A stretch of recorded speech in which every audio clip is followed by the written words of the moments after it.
Hello students, welcome to Magnet Brains Hindi medium. मेरा नाम है अवनीश त्रिपाठी। तो कक्षा 12 अर्थशास्त्र का जो व्यष्टि अर्थशास्त्र हम देख रहे हैं उसमें पाठ नंबर 4 पूर्ण प्रतिस्पर्धा की स्थिति में फर्म का सिद्धांत एक बहुत ही खास और इंपॉर्टेंट चैप्टर है। और इसका एक और इंपॉर्टेंट टॉपिक लेकर मैं आपके सामने उपस्थित हूं, वो है बाजार के प्रकार या वर्गीकरण। यानी बाजार के कौन कौन से प्रकार होते हैं, किन किन तरीकों में, किन किन आधारों पर बाजार को वर्गीकृत या क्लासिफाई किया जा सकता है। This is very important topic. पर एक से पहले कि मैं ये इंपॉर्टेंट टॉपिक शुरू करूं, एक बात का ध्यान रखिएगा कि मैग्नेट ब्रेन्स हिंदी मीडियम एक ऐसा प्लेटफॉर्म है जहां पर आप कक्षा 7 से 12 तक की सारी शिक्षा बिल्कुल निःशुल्क पा रहे हैं। यहाँ आप यूपी बोर्ड से पढ़ते हो, बिहार बोर्ड से पढ़ते हो, मध्य प्रदेश बोर्ड से पढ़ते हो, सीबीएसई बोर्ड से पढ़ते हो, झारखंड बोर्ड से भी पढ़ते हो, आप यहाँ पर हिंदी माध्यम में अपनी सारी की सारी शिक्षा पा सकते हैं बिना किसी पेड सब्सक्रिप्शन के, बिल्कुल फ्री ऑफ कॉस्ट। तो इसी इंपॉर्टेंट जानकारी के साथ स्टार्ट करते हैं हम बाजार का वर्गीकरण। अब इसके पहले वाले टॉपिक में मैंने आपसे डिस्कस किया था कि भाई बाजार क्या है, जहां पर एक दो चीजें इंपॉर्टेंट है। एक तो वहां क्रेता विक्रेता हो, ठीक है, उसके बाद एक क्षेत्र होना चाहिए उसका, ठीक है, परस्पर मेलजोल हो, परस्पर और स्वतंत्र मेलजोल हो, किसके किसके बीच में, क्रेता और विक्रेता के बीच में, और कीमतें हो, सारी चीजें हमने देखी। तो ये सारी चीजें जहां पर पाई जाती हैं और वस्तु विनिमय हो रही हो, वस्तु हो, उसको हम क्या बोलते हैं, बाजार बोलते हैं। अब अगर वर्गीकरण की बात बोलें तो आज तक इस बात पर पूरी तरह एकमत नहीं हो पाए हैं अर्थशास्त्री कि बाजार का वर्गीकरण किस तरह किया जाए। कुछ लोग क्षेत्र के अनुसार कर देते हैं, कुछ लोग समय के अनुसार कर देते हैं, कुछ लोग प्रतियोगिता के आधार पर कर देते हैं। हालांकि सबसे दिलचस्प और सबसे ज्यादा एक्सेप्टेड जो क्लासिफिकेशन है वो प्रतियोगिता के आधार पर है, जिसके आधार पर आपका चैप्टर भी बना हुआ है। जैसे आप देख रहे हैं ना, पूर्ण प्रतिस्पर्धा, तो ये पूर्ण प्रतिस्पर्धा यानी परफेक्ट कॉम्पिटिशन ही है। ये भी एक प्रकार का बाजार है जो प्रतियोगिता पर आधारित है। तो प्रतियोगिता पर आधारित जो बाजार है उसको हम डिटेल में देखने वाले हैं। उसमें एक पूर्ण प्रतियोगिता तो हम इसमें देखेंगे, बाकी चैप्टर 6 में भी है, थोड़ी चीजें मैं आपको अभी बताऊंगा। लेकिन और किन आधारों पर बाजार का वर्गीकरण किया गया है इसकी थोड़ी सी चर्चा हम कर लेते हैं। तो अर्थशास्त्र में बाजार के वर्गीकरण के लिए निम्न बातों को आधार बनाया गया। एक, क्रेता और विक्रेताओं की संख्या। एक ही बनाया गया कि भाई ऐसा बाजार बताओ जिसमें क्रेता विक्रेता कम है कि ज्यादा है।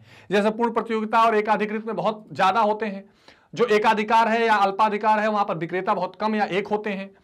उत्पादन की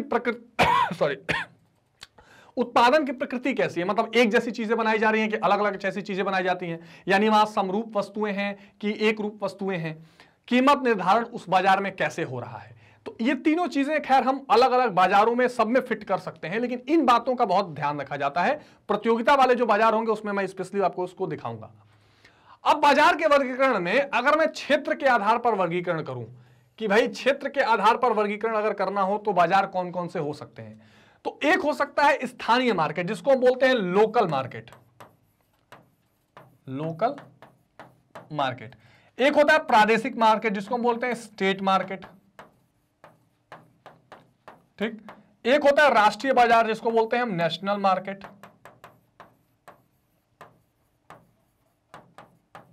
और एक होता है अंतरराष्ट्रीय बाजार, जिसको हम बोलते हैं इंटरनेशनल मार्केट। International market. अब ये क्या है, ये सारे क्या है, बाजारों का वर्गीकरण है। स्थानीय बाजार है एक ऐसा बाजार जो आपके घर के आसपास दिखाई पड़ता है, जहां आपको दूध मिल जाता है, जहां आपको मछली मिल जाती है, जहां पर आपको छोटे छोटे जो जरूरत की चीजें हैं वो मिल जाती हैं, वो स्थानीय बाजार है। प्रादेशिक बाजार यानी कुछ ऐसी चीजों का बाजार होता है जो एक पूरे प्रदेश में बिकता है और हर जगह वो पाया जाता है। राष्ट्रीय बाजार जैसे कृषि का बाजार है, ऐसा बाजार है जो पूरे देश में, नेशनल एग्रीकल्चरल मंडी, नैम आपने सुना होगा, वो पूरे देश में है। और अंतरराष्ट्रीय क्या है, जब हम चीजों का आयात निर्यात करते हैं, एक देश से दूसरे देश निर्यात करते हैं, उस देश से, जैसे पेट्रोल डीजल जो है वो अंतरराष्ट्रीय हो जाता है। तो एक तो क्षेत्र के आधार पर ऐसे बाजार होते हैं। फिर समय के आधार पर, यानी on the basis of time, on the basis of time. तो अब इसमें क्या क्या हो जाता है, इसमें हो जाता है, एक होता है अति अल्पकालीन यानी very short period, very short period market. अब इसमें क्या होता है, इसमें यह होता है कोई ऐसी चीजें बेची जाती हैं जो घंटे 2 घंटे में खत्म होने वाली है, एकदम से खराब होने वाली है, ठीक है। या इसी का होता है शॉर्ट पीरियड, जैसे मैंने इसमें थोड़ा सा और ज्यादा समय रहेगा, जैसे मछली का बाजार है वो तुरंत खत्म होने वाला, दूध है वो तुरंत फट जाएगा। तो जहां बहुत कम समय मिले किसी चीज को बेचने खरीदने का, वो शॉर्ट पीरियड होता है। अच्छा, इसमें सबसे बड़ी बात क्या होती है, पूर्ति समायोजित नहीं हो सकती। इन दोनों में क्या होगा? इन दोनों में पूर्ति समायोजित नहीं होती। इसका मतलब क्या है भैया? इसका मतलब यह है कि अगर मान लीजिए मांग बढ़ जाए, मांग अगर बढ़ जाए तो अब सोचे कि मैं और ज्यादा सप्लाई कर दूं, तो यह पॉसिबल नहीं होता है। डिमांड के हिसाब से कीमत बढ़ जाती है, लेकिन आपके पास इतना समय नहीं होता कि आप तुरंत लाके दे सकें, इसलिए पूर्ति समायोजित यहां नहीं हो सकती है। बाकी ये क्या होता है? दीर्घकालीन यानी लॉन्ग रन, और ये होता है वेरी लॉन्ग रन। ये ऐसा होता है जहां पर पूर्ति समायोजित हो सकती है, यानी यहां पर आपको चीजों को सप्लाई करने के लिए या मार्केट में बेचने के लिए जगह समय बहुत ज्यादा होता है। आप फिर से रॉ मटेरियल इकट्ठा करेंगे, फिर से बनाएंगे, फिर से सप्लाई कर देंगे। तो यहां क्या होता है? अल्पकालीन अति अल्पकालीन में ये तो बिल्कुल भी जो आप सामने होता है वही बेच पाता है। अल्पकालीन में थोड़ा बहुत स्टॉक में रहता है, लाके बेच देता है। लेकिन यहां पर दोनों पर तो बहुत समय रहता है कि वो पूर्ति को समायोजित कर ले, यानी यहां बेचने के लिए चीजें बहुत ज्यादा रहती है। मान लीजिए लेट सपोज कि आयरन स्टील इन सब की इंडस्ट्री है, तो वो आप खूब बनता जा रहा है। गाड़ियों की इंडस्ट्री है, वो बहुत लंबा समय है, वो आप चाहे तो अब तो गाड़ी में बुकिंग हो जाएगी, 2-2 महीने बाद भी मिल जाएगी। तो ये सारे ऐसे मार्केट होते हैं। उसके बाद प्रतियोगिता के आधार पर, ये सबसे इंपॉर्टेंट है, on the basis of competition. On the basis of competition. Competition का मतलब क्या है? कि उस बाजार में किस तरह की प्रतियोगिता है। क्या वो ऐसा बाजार है जहां बहुत सारे विक्रेता और क्रेता हैं जो आपस में कंपटीशन कर रहे हैं, जहां पर कोई मनमाना का, जहां कंपटीशन होता है क्या होता है? मामला टाइट होता है, वहां कोई मनमानी नहीं कर सकता, सबको लकीर पकड़ के चलनी होती है वरना बाहर हो जाएगा। ठीक बात। तो यही चीज इस आधार पर पहला आता है पूर्ण प्रतियोगिता बाजार। पूर्ण प्रतियोगिता बाजार का मतलब यह होता है कि वहां पर हर चीज में कंपटीशन है, वहां पर बहुत सारे क्रेता और विक्रेता हैं। आगे मैं एक सेशन पूर्ण प्रतियोगिता बाजार पर अलग से करने वाला हूं। यहां बाजार के बारे में सबको जानकारी है, इसलिए कोई मनमाना नहीं कर सकता। एक फर्म जो है वो कीमत अपने आप से डिसाइड नहीं कर सकती, ऊपर से जो कीमत आती है उसे माननी पड़ती है। एक अपूर्ण प्रतियोगिता बाजार है, इसमें एकाधिकार और उसमें खासकर अल्पाधिकार, ये सारी चीजें आ जाती हैं। तो ये वर्गीकरण है जिसके बारे में हम अभी डिसाइड करेंगे। तो this is called perfect competition,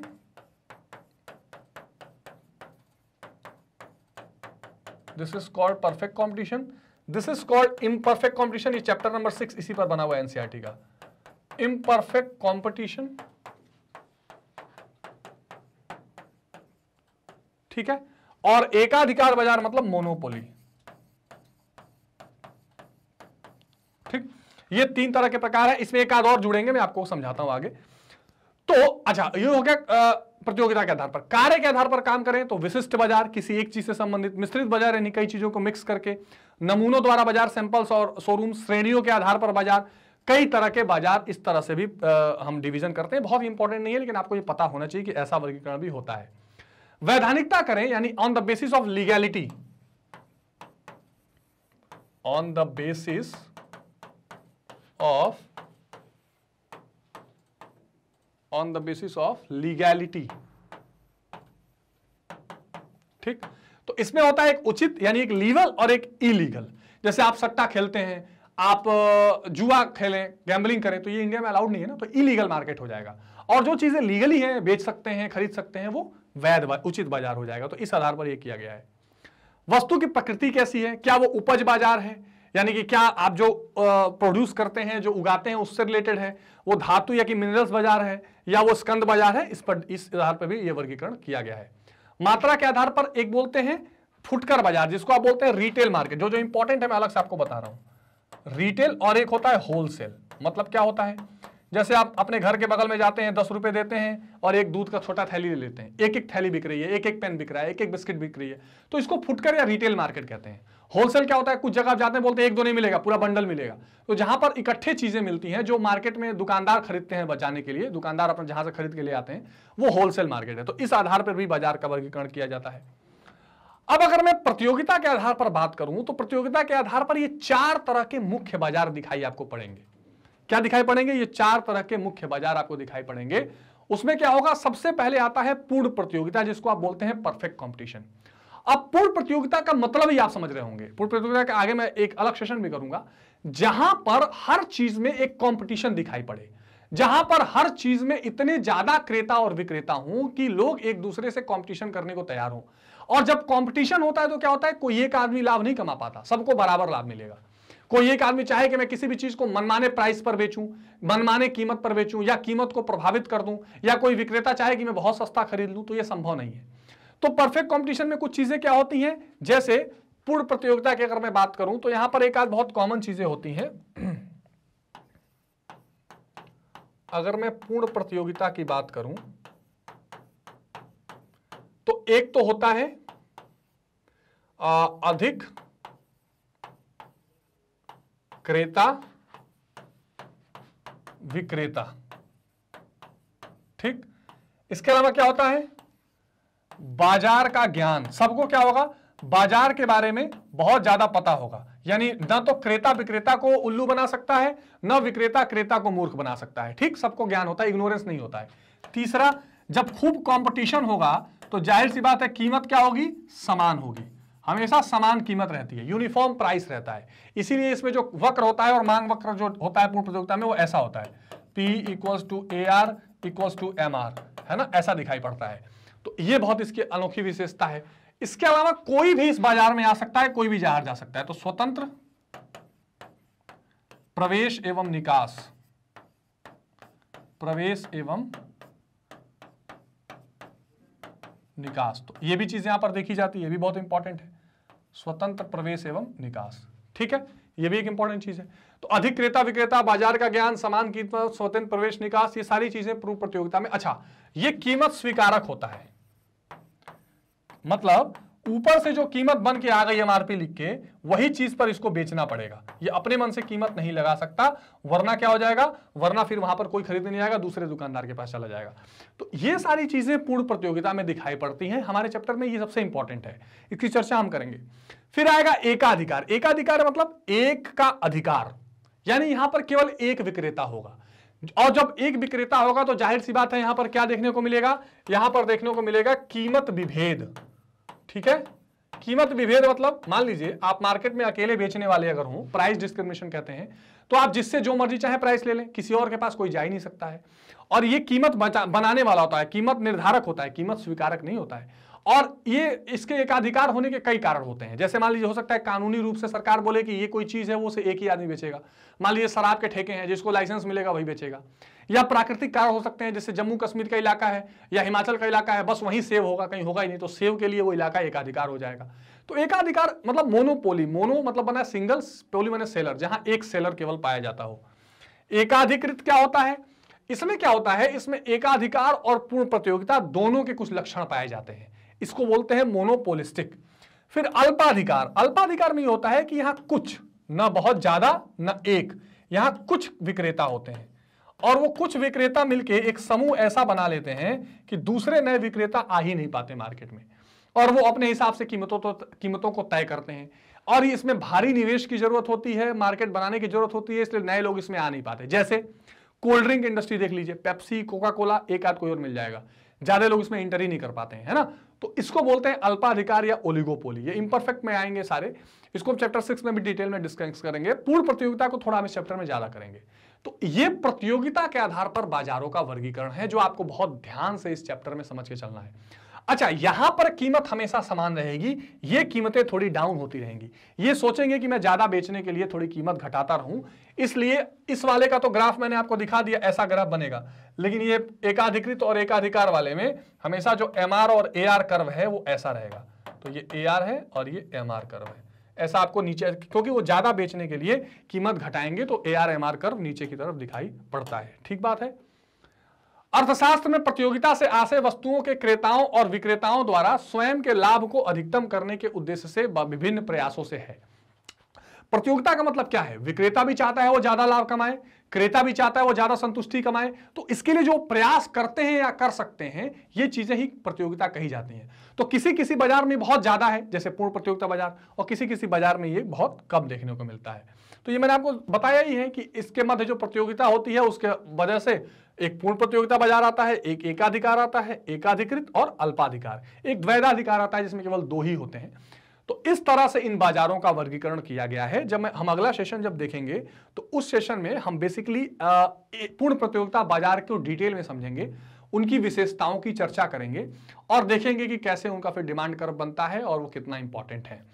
और फिर हम बाकी इसकी विशेषताओं को एक साथ देखने का प्रयास करेंगे और क्या सिद्धांत रहता है उत्पादक का इसमें, ये भी देखेंगे, संतुलन को भी समझ लेंगे।